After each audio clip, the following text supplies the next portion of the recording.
நம்முடைய திருச்செந்தூர் திருமுருகன் குடமுழுக்கு தமிழ் வழியில், தமிழர் ஆன்மீக வழியில் நடைபெற வேண்டும் என்ற கோரிக்கைக்காக நடைபெறும் இந்த கூட்டத்தில், திருச்செந்தூரில் நடைபெறும் இந்த சிறப்புமிக்க எழுச்சிமிக்க கூட்டத்தில் நிறைவுரையாற்ற வருகை புரிந்திருக்கும் நாம் தமிழர் கட்சியின் எழுச்சி நாயகர் செந்தமிழன் சீமான் அவர்களே, இங்கே சிறப்பாக உரையாற்றி அமர்ந்திருக்கக்கூடிய தெய்வத்தமிழ் பேரவை ஆன்மீக சான்றோர்களே, நாம் தமிழர் கட்சியினுடைய பொறுப்பாளர்களே, குழுமியிருக்கும் பெருமக்களே, நண்பர்களே, தம்பிகளே, தங்கைகளே, இன உணர்வாளர்களே, இந்த கூட்டத்தில், இந்த மேடையில் பதாகையில் ஒரு முழக்கம் போட்டிருக்கிறார்கள். திருமுருகப் பெருமானுக்கு தீந்தமிழில் குடமுழுக்கு, இல்லையேல் திராவிடத்துக்கு தலைமுழுக்கு. அப்படித்தான் நான் படித்தேன். அது வேற வரி எழுதியிருக்கு, என் மனசு அதுதான் சொன்னிச்சு. திருமுருகப் பெருமானுக்கு செந்தமிழில் குடமுழுக்கு, இல்லையேல் திராவிடத்துக்கு தலைமுழுக்கு என்று நம்முடைய தமிழ் மக்கள் உறுதி எடுக்க வேண்டும். தமிழில் அர்ச்சனை என்று சொல்வது ஏதோ தமிழ் ஒரு தேசிய இனத்தின் தாய்மொழி, அந்த மாநிலத்தில் அந்த தாய்மொழியில் அர்ச்சனை இருப்பதுதானே ஜனநாயகம் என்ற அளவில் புரிந்து கொள்ளக்கூடாது. தமிழ் பன்முகப்பட்ட மொழி. அது மெய்யியல் மொழி, இலக்கிய மொழி, ஆன்மீக மொழி. தமிழில் உள்ள ஆன்மீக ஆய்வு போல் சமஸ்கிருதத்தில் இல்லை என்பார்கள் கற்றறிந்த பெரியோர்கள். நம்முடைய சிவநெறியினுடைய ஆசானாக விளங்கக்கூடிய திருமூலர் அவர்கள் இந்த பிராமணர்கள் அர்ச்சனை செய்வதை பற்றி ஒரு செய்யுள் எழுதினார். பேர் கொண்ட பார்ப்பான் பிரான் தன்னை அர்ச்சித்தால் போர் கொண்ட மன்னருக்கு பொல்லாத நோயாம், பார் கொண்ட மக்களுக்கு பஞ்சமும் பிணியுமாம், சீர்கொண்ட நந்தி தெரிந்து உரைத்தானே. பாப்பான் பிராமணன் கோயில் அர்ச்சனை செய்தால் அரசுக்கே ஆபத்தினார். அந்த காலத்தில் தமிழ் மன்னர்களுக்கு, மக்களுக்கு நோய் வரும் என்றார். இது இறைவனுடைய தூதன் சொன்னது என்று திருமூலர் சொன்னார். இந்த ஆன்மீக மரபு தமிழர் ஆன்மீக மரபு. இறைவனோடு இறைவன் வேறு தான் வேறு இல்லை என்ற ஒருங்கிணைப்பு தமிழ் சிவநெறி. அம்மையுமாய் அப்பனுமாய் அன்புடைய மாமனுமாய் மாமியுமாய் சிவன் எனக்கு இருக்கிறான் என்று திருநாவுக்கரசர் பாடினார். எங்கே பாடுவார்கள் போல? அதையெல்லாம் தாண்டி சுந்தரர் சிவன் என்னுடைய தோழன் என்றான். தேவாரம் பாடிய சுந்தரர் சிவன் என்னுடைய தோழன், ஏழிசையாய் இசைப்பயனாய் இன்னமுதாய் என்னுடைய தோழனுமாய் யான் செய்யும் துரிசுகளுக்கும் உடனாகி. நான் தப்பு செஞ்சா அதுக்கு உடனாக இருப்பார், என் தோழன் இல்லை என்று செல்லமாக இறைவனோடு உறவு கொண்ட இனம் இது. இந்த இனத்தில் பிறந்த தகுதியுடைய ஒருவர் அர்ச்சகராக இருந்தால் அது தீட்டு என்கிறான். கருவறையிலே போய் இருந்தால் தமிழன் தமிழச்சி அதில் இருந்தால் தீட்டு என்கிறான். சொல்பவன் யார்? சொல்ல வைத்தவன் ஆரிய பிராமணன், வடக்கே இருந்து வந்தவன். தமிழுக்கும் தமிழருக்கும் தமிழ் மண்ணுக்கும் அவர்களுக்கும் தொடர்பில்லை. இன்றைக்கு பெரும்பாலும் குறுக்கல்களாக கருவறையில் உள்ளவர்கள் எல்லாம் தமிழ் இனத்திலே இருந்து தங்களை பிராமணர்களாக மாற்றிக்கொண்டவர்கள். ஆனால் அக்ரகாரத்து பிராமணன் எவனும் கோயில் கருவறையில் உள்ள குறுக்கள் வீட்டில் பெண் எடுக்க மாட்டான், பெண் கொடுக்க மாட்டான். சமமாகவே அவனை கருத மாட்டார்கள். தமிழர்கள் இருந்து மாறிய ஒரு கூட்டம் அது. அங்கே போய் மாறிய கூட்டம். இந்த கோத்திரம் சொல்றோம்லமா, எந்த கோத்திரமாவது கங்கை சமவெளியை சார்ந்த கோத்திரத்தில் உள்ள பிராமணனுக்கு எந்த கருவறை குருக்களும் சொந்தக்காரன் அல்ல. பெண் கொடுத்தல் பெண் எடுத்தல் செய்யவே மாட்டான். அவன் அந்த பிராமண வகுப்பில் இழிவானவன். குருக்கள் எல்லாம் இவனெல்லாம் தாண்டி தம்பி விழுகிறான், தமிழ் அர்ச்சனை பண்ணக்கூடாது என்று. பிழைப்புக்காக இந்த நிலைமை ஏன்? தமிழர்கள் ஏமாளிகளாக இருக்கின்ற காரணத்தினால், அச்சத்துக்கு அடிமைப்பட்டு போனதால், அவர்கள் நம் தலைமீது ஏறி ஆதிக்கம் செய்கிறார்கள். ஒரு குடமுழுக்கு வருகிற ஜூலை 7ஆம் நாள் திருச்செந்தூர் திருமுருகனுக்கு குடமுழுக்கு. இதற்காக 3 மாதங்களுக்கு முன்பாகவே வந்து இங்கே தெய்வத்தமிழ் பேரவை, வீரத்தமிழர் முன்னணி, நாம் தமிழர் கட்சி பொறுப்பாளர்கள், தமிழ் தேசிய பேரியக்க பொறுப்பாளர்கள் எல்லாரும் போய் மனு கொடுத்தோம்.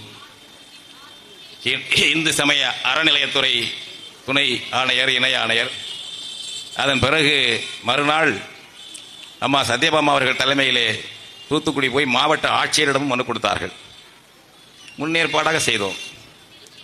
இப்பொழுது இன்று மீண்டும் இந்த கோரிக்கையை வைக்கிறோம். 7ஆம் தேதி வரை தொடர் போராட்டங்களை நடத்த வேண்டும். மக்களிடம் பரப்புரை செய்ய வேண்டும். இந்த பகுதியிலும் செய்ய வேண்டும், எல்லா பகுதியிலும் செய்ய வேண்டும். இது பற்றி அரசு ஏன் ஒன்றும் வாயை திறக்கவில்லை? ஏனென்றால் சாதாரண பக்தர்கள் இதை கேட்க மாட்டார்கள். அரசியல்வாதிகள் சில பேர் தமிழ் தேசியர்கள் தூண்டி விடுகிறார்கள். அவர்களை போலீஸை வைத்து சமாளித்துக் கொள்ளலாம் என்பதுதான் இவர்களுடைய ஆட்சியாளருடைய திட்டம். ஒவ்வொருவரும் நாம் எண்ணி பார்க்க வேண்டும். ஆந்திரத்திலே தெலுங்கு மொழியிலே அவர்கள் அர்ச்சனை செய்வதற்கு வாய்ப்பு இருக்காது. அது அவ்வளவு பழமையான மொழி என்ற நிலையோ அல்லது ஆன்மீக மொழியாவோ இல்லாமல் இருக்கலாம். நமக்கு பிரச்சனை இல்லை. கர்நாடகத்திலே, கேரளாவிலே இப்படி இருக்கலாம். நீ சமஸ்கிருதத்தில் பண்ணிட்டு போ. எங்களுக்கு சமஸ்கிருதம் என்பது தீங்கு. தமிழை அழிக்க வந்தது. தமிழன் தமிழச்சியை அடிமைப்படுத்த வந்தது. உன்னுடைய சமஸ்கிருதம் தோன்றுவதற்கு முன்னால் பல்லாயிரம் ஆண்டுகளுக்கு முன்னால் வளர்ச்சியடைந்த செம்மொழி, இலக்கியம் கொண்ட மொழி எங்கள் தமிழ். சமஸ்கிருதம் யாருக்கு தாய்மொழி? இங்கே கேட்டார்கள், யாருக்கு தாய்மொழி? எவனுக்கு தாய்மொழி இல்லை. 2011 மக்கள் தொகை கணக்கெடுப்பிலே ஒப்புக்கு சில பேர் சொல்லியிருக்காங்க, இந்தியா முழுக்க 24,000 பேர் எங்கள் தாய்மொழி சமஸ்கிருதம் என்று. அன்னைக்கு கிட்டத்தட்ட 130 கோடி மக்கள் தொகை இந்தியாவிலே. இப்ப 146 கோடி சொல்றாங்க. அந்த 130 கோடி மக்கள் தொகையில் 24,000 பேருக்கு தாய்மொழி சமஸ்கிருதம். எங்க இருக்கான்னு தெரியாது. பூத கண்ணாடி போட்டு தேடினாலும் அவன் கிடைக்க மாட்டான். அவனுடைய மொழி இங்க ஆட்டி படைக்கிறது. அப்படி என்றால் என்ன அர்த்தம்? தமிழர்கள் ஆரியனுக்கு அடிமையாக இருக்கிறோம். அந்த ஆரியன் படையெடுத்து வந்து நம்முடைய ராஜராஜ சோழனோடு, ராஜேந்திர சோழனோடு, பாண்டிய மன்னர்களோடு போரிட்டு இருந்தால் விரட்டி அடித்திருப்பார்கள். பழைய காலத்திலே பாண்டிய நெடுஞ்செழியன் ஆரிய படையை விரட்டி விரட்டி அடித்தவன் என்று பட்டம் உண்டு அவனுக்கு. சேரன் செங்குட்டுவன் அந்த ஆரிய மன்னர்களை வீழ்த்தி அவர்கள் கனக விசயதன் தலையிலே கல்லை கொண்டு வந்து கண்ணகிக்கு சிலை எடுத்தான் என்று காப்பியம் இருக்கிறது நமக்கு. எனவே அவர்கள் போரிட வந்தால் விரட்டி வெற்றி பெற்றிருப்பார்கள். ஆன்மீகத்தை தந்திரமாக பயன்படுத்தி காலப்போக்கில் நம்மை அடிமையாக்கிவிட்டார்கள். இந்த ஆரிய அடிமைத்தனத்திலிருந்து விடுதலை செய்வதற்காக நாங்கள் வந்திருக்கிறோம் என்று சொல்லக்கூடிய திராவிடம் அவனுக்கு வசதியாக ஒரு வாய்ப்பை கொடுத்தது. கோயிலுக்கே போகாதே, சாமி கும்பிடாதே, கடவுள் ஏற்பும் கடவுள் மறுப்பும் அவரவர் உரிமை. கோயிலுக்கு போகலாம், போகாம இருக்கலாம். கோயிலுக்கு போவதே மானங்கெட்டத்தனம் என்று சொன்ன நபர் ஈவே ராமசாமி. கடவுளை கற்பித்தவன் முட்டாள், கடவுளை பரப்பியவன் அயோக்கியன், கடவுளை வணங்குபவன் காட்டுமிராண்டி என்று சமூக அறிவியலுக்கு புறம்பாக தற்குறித்தனமாக பொன்மொழிகளை உருவாக்கியவர் ஈவே ராமசாமி.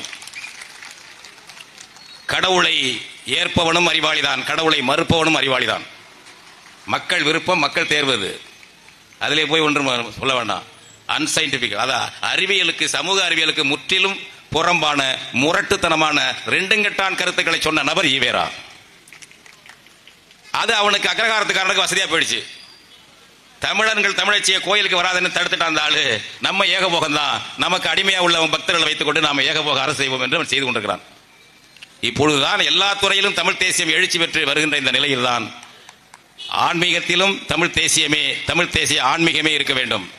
தமிழே தலைமொழியாக, வழிபாட்டு மொழியாக இருக்க வேண்டும். தகுதியுள்ள தமிழனும் தமிழச்சியும் அர்ச்சகர்களாக இருக்க வேண்டும் என்று இந்த தமிழ் தேசியம் வீறு கொண்டு இந்த முழக்கங்களை சொல்லி வருகிறது. இங்கே சத்யபாமா அம்மா ஒரு பெண்மணி அவர்கள் எல்லா கோயில் குடமுழுக்கும் போயிடுவாங்க. போராட்டம் நாங்கள் எல்லாம் ஊக்கப்படுத்துகிறோம். பெண் அர்ச்சகர்களையும் போடு என்கிறோம். என்ன தப்பு? நம்ம அதாவது இந்த சைவத்துக்கு பேராசிரியை போல் தோன்றியவர் காரைக்கால் அம்மையார்.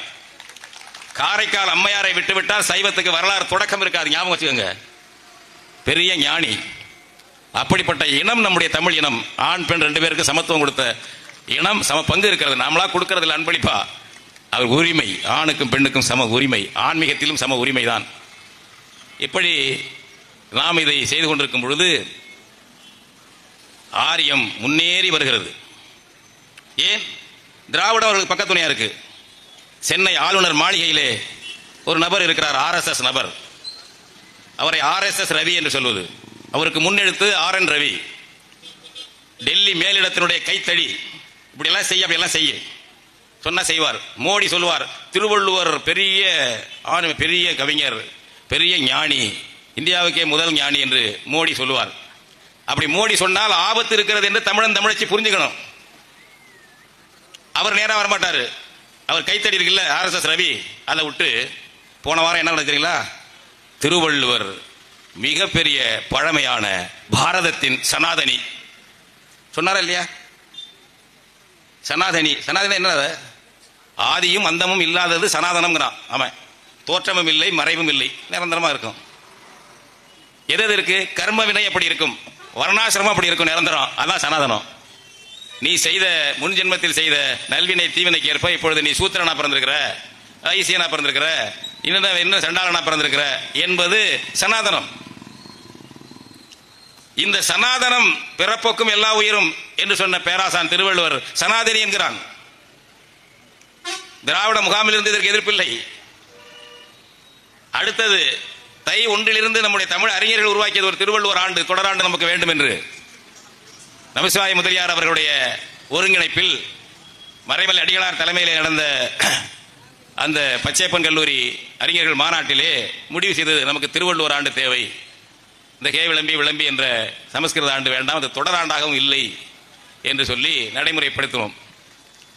அது தவறுங்கிறார் இந்த ரவி. நீ யாருங்க? திருவள்ளுவர் ஆண்டு அதெல்லாம் கிடையாது, இது வேற. வைகாசி மாதம் அனுஷத்தில் திருவள்ளுவர் பிறந்தார். ஏதோ ஒரு ஜாதக குறிப்பு ரவியினுடைய மாமா கிட்ட இருக்கிற மாதிரி. எவ்வளவு ஃப்ராடு பாருங்க. பொய் சொல்வதற்கே பிறந்த கும்பலுங்க அது. பொய் சொல்வதற்கே பிறந்த கும்பல் அது. பிறவிலேயே அந்த மரபு அணுவிலே அது இருக்கு. உனக்கு என்ன தெரியும் திருவள்ளுவர் பத்தி? எங்க திருவள்ளுவருக்கு பேர் சூட்டவும், காவி உடை போடவும், அவருக்கு ஒரு பட்டம் கொடுக்கவும் நீ யார்? மரியாதையா நடந்துக்க. எங்கள் திருவள்ளுவரை இழிவுபடுத்தி விட்டாய் ரவி, RN ரவி. எங்கள் பேராசான், எங்கள் ஞானி திருவள்ளுவரை நீ இழிவுபடுத்தி விட்டாய், அவமானப்படுத்தி விட்டாய். சனாதனி என்று எங்கள் திருவள்ளுவரை சொல்லி நீ இழிவுபடுத்தி விட்டாய். உன்மேல் சட்டப்படி வழக்கு போட வேண்டும் ரவியின் மேல. ஏன் எங்களுடைய மரபுகளை, எங்க ஞானிகளை, எங்க சான்றோர்களை எல்லாம் தொடர்ந்து இழிவுபடுத்துற ரவி? டெல்லியில் கொடுத்த வேலை இதுதான். இதற்கு அனுசரணையா இருப்பது தாங்க திராவிடம். இதை பத்தி கண்டுக்காது. நான் கேட்கிறேன், இப்போ இந்த மடாதிபதி எல்லாம் இருக்கீங்கல்ல, எவ்வளவு தமிழுக்காக திருநாவுக்கரசரும் திருஞான சம்பந்தம் இன்னைக்கு ஒரு புரட்சிக்கு கிராமம் மக்களுக்காக திரட்டுவான்ல, அந்த மாதிரி வேலை செய்வாங்க புரட்சிக்காரர்கள், ஒரு கட்சிக்காரர்கள் ஒரு லட்சியம் வச்சிருக்கவங்க. அந்த மாதிரி இரவு பகலா கிராமம் அலைஞ்சு அமைப்பை உருவாக்கியவர்கள் திருநாவுக்கரசர், ஞான சம்பந்தர், சுந்தரர்லாம் சும்மா இல்ல. சமணமும் பௌத்தமும் மேலோங்கி சைவம் வைணவம்லாம் போச்சு. களப்புரர் காலம், பிறகு பல்லவர் காலம் கோல் வச்சுறாங்க.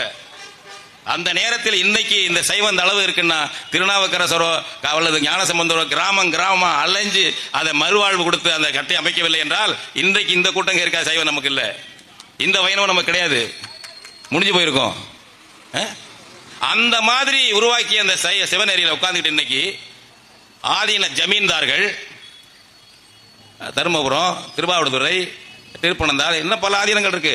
ஆதீன ஜமீன்தார்கள் சமஸ்கிருதம் தான் இருக்கணுங்கிறான் ஆதீன கர்த்தர். அவர்கள் நடத்துற கோயில் தமிழ் அர்ச்சனை நடத்துறது தடை போட்டாங்க. வைத்தீஸ்வரன் கோயில் தர்மபுரம் மடத்துக்கு சொந்தமான கோயில். நம்முடைய தோழர்கள் போய் மனு கொடுக்குறாங்க தர்மபுரம் மடாதிபதி கிட்ட, இங்கேயாவது நீங்க எடுத்துக்காட்டா தமிழ் அர்ச்சனை பண்ணி குடமுழுக்கு நடக்குது, ஒரு எடுத்துக்காட்டுங்க. அதெல்லாம் யார் சொன்னது உங்களுக்கு?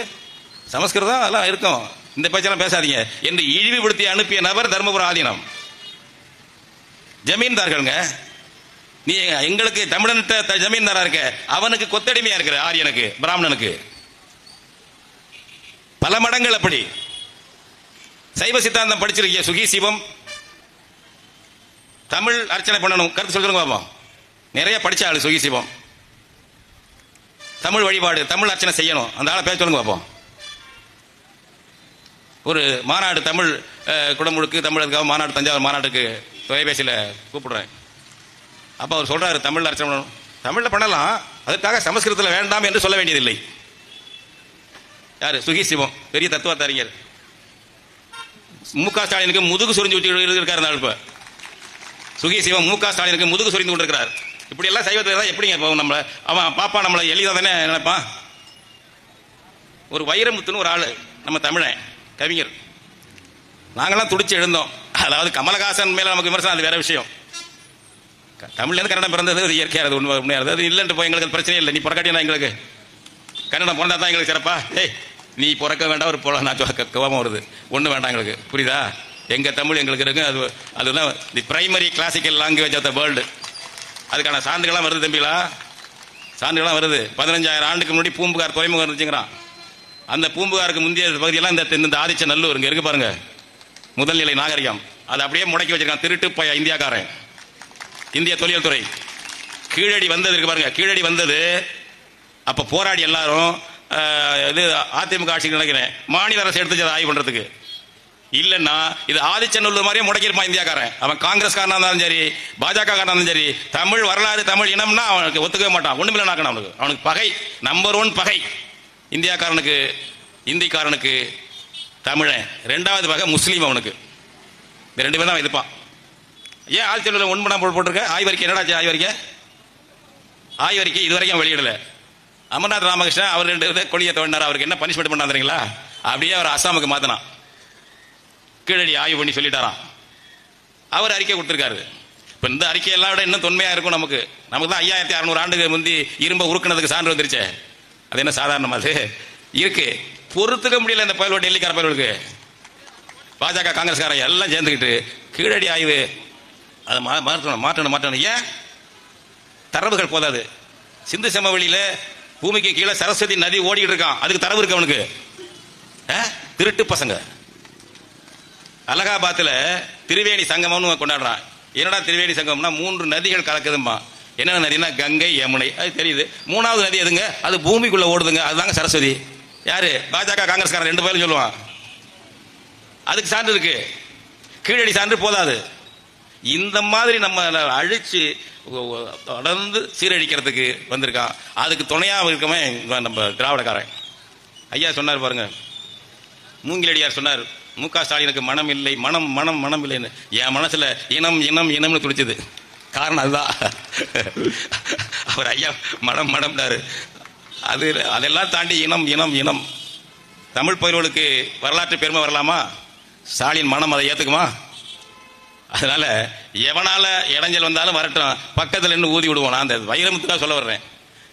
அந்த கமலஹாசன் தமிழ்ல இருந்து பிறந்துக்கிறனால யதார்த்தமா குடும்ப உறவு நோக்கி சொல்றாரு. அது ஒன்று கெட்ட நோக்கத்திலேயோ கன்னடத்தை இழிவுபடுத்தி தமிழை உயர்த்துறதுக்கு இல்லை, ஒரு உறவுங்கிறதுக்காக சொல்லிவிட்டாரு. அதான் அவன் ரவுடி சங்க கன்னடத்தில் கன்னட இனவெறியர்கள் எடுத்துட்டு பெருசா பண்ணாங்க. ஒரு வரி ஸ்டாலின் பேசலைங்க, அது இருக்கலைங்க. எஜமானன் பேசவில்லை என்றவுடன் கவி பேரரசு இருக்கார்ல, கவி பேரரசு மூச்சு விடல. நம்ம கண்ணதாசன் கவி அரசு தான், வைரமுத்து கவி பேரரசு. சரி, ரைட்டு இரு. அப்புறம் ஒரு 4-5 நாள், ஒரு வாரம் கழிச்சு மு.க. ஸ்டாலின் அவங்க நேருகிட்ட சொல்லி, KN நேரு சொல்லி, நீ சில வார்த்தை சொல்லியிருப்பா, அதை எடுத்து அப்படின்னு சொல்ல விட்டாரு. KN நேரு திருச்சியில் தமிழ்ல இருந்தா கன்னடம் பிறந்துச்சு, அது என்ன தப்பு இருக்கு என்று அறிக்கை விட்டோன்னு மறுநாள் வைரமுத்து மழை பொழியுதுங்க. உனக்கெல்லாம் முதுகெலும்பு இருக்கா? தமிழ் இனத்துல தான் பிறந்தியா நீ? தமிழ் இனத்துல தான் பிறந்தியா? எங்கேயே 1000 இடத்துல இனத்தோட மொழியோட உன் தாய், உன் தகப்பன, உன் தாத்தா பாட்டியை இழிவுபடுத்தாத. எங்கேயோ இருந்துச்சு தமிழ். உன் பாட்டன், உன் பாட்டி, உன் அப்பன், உன் பெரியப்பன், சித்தப்பன், அவன் தான் தமிழன், தமிழச்சி. உன் முன்னோர்கள். நம்ம தமிழை இழிவுபடுத்துறான்னா என்ன அர்த்தம்? நம்ம திருவள்ளுவரை இழிவுபடுத்துறான், நம்ம இளங்கோடியில் இழிவுபடுத்துறான், நம்ம சேரன், சோழன், பாண்டியை இழிவுபடுத்துறான். அந்த உரிமை வேணும்ல ஒருத்தனுக்கும். இந்த ஸ்டாலின் அனுமதி கொடுத்தா தான் நான் விமர்சனம் பண்ணுவேன், பதில் சொல்லுவேன்னு ஒரு தமிழ் அறிஞர்கள், சுகி சிவம் போன்ற ஆட்கள், வைரமுத்து போன்ற ஆட்கள், இந்த படிச்ச ஆட்கள், விவரம் தெரிஞ்ச ஆட்கள் இருந்தா என்ன பண்றது? அந்த பாரதியார் பாடினாரு, படிச்சவன் பாவம் பண்ணான் போவான் ஐயோன்னு போவான்னாரு. படிச்சவன் பாவம் பண்ணா போவான். ஏன் பண்றீங்க இப்படி? இது துணிச்சல் தான் இவங்களுக்கெல்லாம். இது மாதிரி ஆந்திராவில், கேரளாவில் ஒரு பிரச்சனை வந்தா விட்டுருவானா? உயர்நீதிமன்ற நீதிபதியில இருந்து எல்லாரும் கர்நாடகத்தில் ஒன்னா நினைக்கிறான்ல முதலமைச்சர் சித்தராமையா. இது ஏப்பா பெருசுப்படுத்துங்க, ஏதோ சொல்லியிருக்காரு அப்படின்னு ஒரு வார்த்தை சித்தராமையா சொல்லலாம்ல? இந்த கன்னடம் பாஜக தலைவன் சொல்லலாம்ல? இனவெறியை பாதுகாக்கும் வகையில் முதலமைச்சர் சித்தராமையா நடந்து கொள்கிறார். இங்கே ஒரு முதலமைச்சர் கருத்து கூட சொல்லவில்லை. அரசியல் அனாதைகளாக தமிழர்கள் இருக்கிறோம். நமக்கான தமிழ் தேசிய அரசியல் கோலோச்ச வேண்டும். நீ தப்பு பண்ணு, ரைட் பண்ணு, ஒரு இனத்துக்கு பாதுகாப்பு கூட அரசியல் இல்லையே, ஒருத்தன் இல்லையே. எடப்பாடி பழனிசாமி நீ தமிழன் தானே, ஏன் ஒரு வார்த்தை பேசல? ஊமையா, வாய் இல்லையா? தினந்தோறும் அறிக்கை விட்டுக்கிட்டு இருக்க. கர்நாடக பிரச்சனைக்கும் பேசல. இந்த தமிழ்ல குடமுழுக்கு நாங்க இருக்கும்போது உன் அரசு தான் கொடுத்தது. தஞ்சை பெருவுடையார் கோயிலுக்கு நாங்க தமிழ் பாதி சமஸ்கிருதம் பாதியா செய்கிறோம் என்று பதில் மனு அபிடவிட் கொடுத்தது எடப்பாடி அரசு. அப்படி கொடுத்திருக்கிறோம், இப்போ அதை செய்யலாம் என்று ஒரு வார்த்தை எடப்பாடி பழனிசாமி. கேளுங்க அதிமுக தமிழன் தமிழச்சி, இது என்ன தப்பா? அது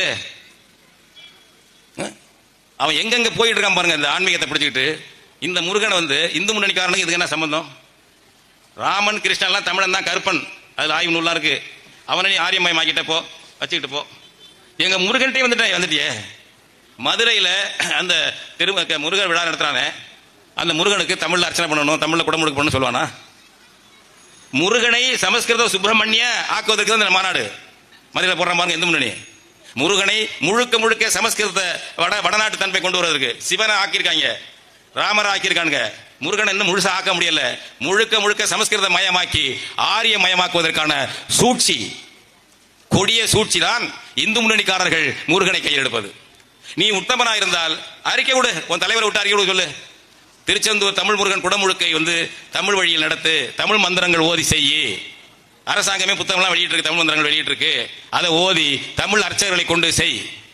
உனக்கு அதெல்லாம் செய்யறதுக்கு ஆள் இல்லைன்னா எங்கள்கிட்ட அந்த அர்ச்சகர்கள் பட்டாளமே இருக்கிறது, நாங்கள் அனுப்புறோம். இந்து முன்னணிக்கார இதை பேசு. முருகனுக்கு விழா நடத்தல, தமிழ் முருகன் கொஞ்ச நேரம் கொஞ்ச காலத்தை அப்படியே பழகிட்டு குறவலை பிடிச்சிருவான். அவங்களுடைய போர் முறை என்னன்னா திருதராஷ்டிர ஆலிங்கனம். திருதராஷ்டிரனுக்கு கண்ணு தெரியாது. பகைவனோட சண்டை போடுறதுன்னா அவருக்கு விருந்து வைப்பான். பகை மன்னருக்கு விருந்து வைக்கும் போது அவரை கட்டி தழுவி, உங்களை போல உண்டான கட்டி தழுவான். அவனும் அந்த வந்த மன்னனை ஏமாந்து தழுவிக்கிட்டு இருப்பான். திருதராஷ்டிரன் டக்குன்னு கழுத்தை பிடிச்சி நெரிச்சு இறுக்கி கொண்டு விடுவான். இதுக்கு பேர் தான் திருதராஷ்டிர தழுவுதல். இது ஒரு போர் முறை. ஆரியனுக்கு திருட்டுத்தனமா போர் புரிகிறது. நம்ம இதை இழிவாக்குறதும் அப்படி செய்யக்கூடாதுன்னு புறமுது கிடக்கூடாதும்போ. அவன் திருட்டுத்தனமா போர் புரிகிறது எப்படின்னா திருதராஷ்டிர ஆலிங்கனம், ஆரிய போர் முறை. அதைத்தான் இந்து முன்னணி செய்கிறது. அதைத்தான் ரவி செய்கிறார். RSS ரவி திருவள்ளுவரை ஆதரிப்பது போல, நம்முடைய ஆன்மீகத்தை ஆதரிப்பது போல, நம்முடைய வள்ளல் பெருமானை ஆதரிப்பது போல. வள்ளலார் தெளிவா சொல்லிட்டாரு, வேதம் ஆகமெல்லாம் ஃப்ராடுன்னு சொல்லிட்டாரு. எழுதிட்டாருங்க, ஃப்ராடு வேத ஆகமம். வேத ஆகமங்கள் என்று வீண்வாதம் செய்கின்றீர். வேத ஆகமங்களின் விளைவு அறியீர். சூதாக சொன்னதெல்லாம் உண்மை நிலை தோன்ற உரைக்கவில்லை. வள்ளல் பெருமான் 19ஆம் நூற்றாண்டு ஈவேரா வந்துதான் எங்களுக்கு சொல்லி தரணும். ஈவேரா வந்தாலும் சொல்லி தரணும். எங்காலும் என்ன சொல்லியிருக்காங்க அந்த காலத்தில். அயோத்தியாச பண்டிதர் சொல்லியிருக்காரு, நிறைய சொல்லியிருக்காரு. அயோத்தியாச பண்டிதர் சொல்லியிருக்காரு. வள்ளல் பெருமான் மிகச்சிறப்பாக சொன்னார். வர்ணம் பேச என்னடா 4 வர்ணம், 4 வர்ணம் மேல் வர்ணம் தோல் வர்ணம் ஏன் பேசுற என்று கேட்டவர் வள்ளல் பெருமான். அதெல்லாம் நம்ம விட்டுட்டோம். ஏமாந்து அது மாதிரிலாம் இல்லை. ஆன்மீகத்தில் நாம சீர்திருத்தம் செய்தவர்கள், புரட்சி பேசியவர்கள் தமிழர்கள். தமிழர் ஆன்மீகம் அப்படி மேலானது. அந்த தொடர்ச்சியை எடுத்துக்கொண்டு போக வேண்டும். எனவே வருகின்ற 7ஆம் தேதி, ஜூலை 7ஆம் தேதி நடக்கின்ற இந்த குடமுழுக்கு என்பது தமிழ் வழியில் நடக்க வேண்டும். அதற்கான கருத்துக்களை நாம் பரப்ப வேண்டும், பலரிடமும் பரப்ப வேண்டும், பேச வேண்டும், மக்கள் கேட்க வேண்டும். ஒன்று இல்லை, மக்கள் பயப்படுறாங்க. நம்ம பரம்பரையா இதை செஞ்சு வந்திருக்கிறோம், திடீர்னு தமிழில் பண்ணால் பழிக்குமோ பழிக்காதுன்னு சுயநலம். ஏன்னா தமிழ் தானே திடீர்னு சான்ஸ்கிரிட்டை மாற்றிருக்கான் பேச்சு. அவன் சான்ஸ்கிரிட்டில் மாற்றின பிறகு தானே நம்மளாம் அரசு உரிமை இழந்துட்டோம். எப்போ இழந்தோம்? இந்த பயலுக விஜயநகர மன்னர்களும் நாயக்க மன்னர்களும் தெலுங்கு பிராமணனுடைய ஆதிக்கத்தை கொண்டு நம்ம ஆன்மீகத்தை எல்லாம் பிராமண மயமாக்கணும் பாருங்க. அதுக்கு பிறகு அதிலேருந்து இன்னைக்கு வரை அடிமையா இருக்கிறோம். சொன்னாங்கல்ல 14ஆம் நூற்றாண்டிலேருந்து இந்த பயலுக்கு நம்ம அயலானுக்கு இன்னைக்கு வரலாம் அடிமையா தான் இருந்துட்டு இருக்கோம். நம்ம ஆட்சி போயிடுச்சு. சோழன் போயிட்டான், பாண்டியன் போயிட்டான். இந்த 2 ஆளும் சண்டை போட்டு அழிஞ்சுக்கிட்டாங்க. சோழனும் பாண்டியன் ஒருத்தன் மோதி அழிஞ்சு நம்ம டெல்லி சுல்தானை கூப்பிட்டு பாண்டியன் இப்படி பல சீரழிவு. அப்புறம் விஜயநகர மன்னர் வந்தானுங்க, தெலுங்கு பேசுறவங்க. அதுக்கப்புறம் நாயக்க மன்னர் வந்தானுங்க. இவங்களுடைய ஆட்சியில நம்ம மொழியே அழிஞ்சு மணிப்பரவாளம்னு கொண்டு வந்தாங்க இந்த பசங்க. இன்னைக்கு வரை நம்ம எழும்பல. இதை புரிந்து கொண்டு நாம் செய்யணும். பரம்பரைங்கிற அம்மா என்பது தானே பரம்பரையா சொல்லி வந்தோம். மம்மின்னா மகிழ்ச்சி அடைகிற, பாரம்பரியமா அம்மான்னு சொன்னது மம்மின்னு போயிடுச்சு. அது என்ன அம்மா மேல உள்ள புனிதம் கெட்டு போயிடுமோ, பாசம் போயிடுமோ, உறவு கெடுமோன்னு ஏன் சந்தேகப்படல? அம்மான்னு சொன்னா மதிப்பு குறைச்ச, மம்மின்னா மதிப்பு. அப்பா என்று சொன்னா மதிப்பு குறைச்ச, டாடின்னா மதிப்பு. அதை எப்படி கத்துக்கிட்டீங்க? தமிழ்ல அர்ச்சனை பண்ணா மட்டும் பரம்பரையா உள்ளது போயிடுமோன்னு நினைக்கிறீங்க. என்ன அர்த்தம் அது? அன்னை தந்த பால் ஒழுகும், குழந்தைவாய் தேன் ஒழுக, அம்மா என்று சொன்னதும் தமிழன்றோ என்றார் பாவேந்தர். அதை கொண்டு விட்டீங்களே பாவிகளை, சகிச்சுக்கிட்டு தானே இருக்கீங்க நீங்க. அப்புறம் உன் வீட்டுக்குள்ளேயே ஒரு அயல் மொழியை கொண்டாந்து வச்சுக்கிட்டு அதில் மகிழ்ச்சி மரியாதை காண்ற நீ அப்புறம் உன் கோயில் அப்புறம் எப்படி இருக்கும்? நாம திருந்தணும். ஒவ்வொருத்தரும் தற்சோதனை பண்ணணும். தப்பு இல்லை, பொதுநலத்துக்காக தற்சோதனை பண்றோம்.